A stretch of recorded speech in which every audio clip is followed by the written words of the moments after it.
So tell us a little bit about the backstory. I mean, this is a guy you've known for many, many years now. But so he called towards the end of the process, or how fired up did he get that you were doing all this? Well, Steve Gandel went to interview him and then and checked some of the facts of the story. I had sent him a list of things to check as well. And the one that he seemed to be most concerned about was the net worth number. Surprise, surprise. Which he always is. Right. And so he called to address that specifically. Right, and he actually issued a statement about that, against us. Basically said, I'll read it here. Fortune has no idea what my assets are or the value of these assets, nor do they understand or know my cash flow or the many successful transactions that make up my cash flow. Fortune has totally lost its way. I did that not in my Donald Trump accent, but were you surprised at that statement?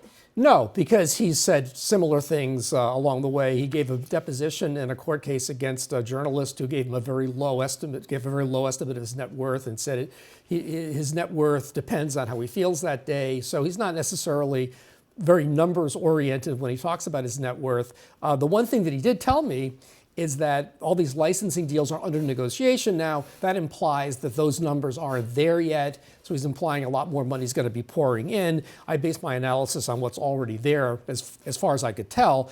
He also, though, although he said that it's a private company, obviously they don't publish financial statements, although he did put out a net worth statement that says $10 billion. Right. First $8 billion, now he says $10 billion. Right. In all caps, right? All caps, yes. In excess of $10 billion. Caps his. Yeah. He did say that my number, which was around income of about 160 or 70 million, was like a quarter of the real number.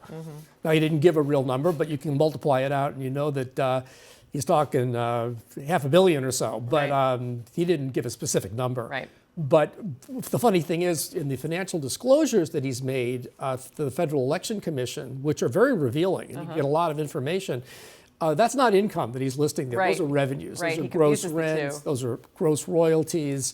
And they're listed as such, right. Sales. Now, he's not hiding anything, but when he says income, it's a strange definition of income because normally you think of income as being after expenses. Absolutely.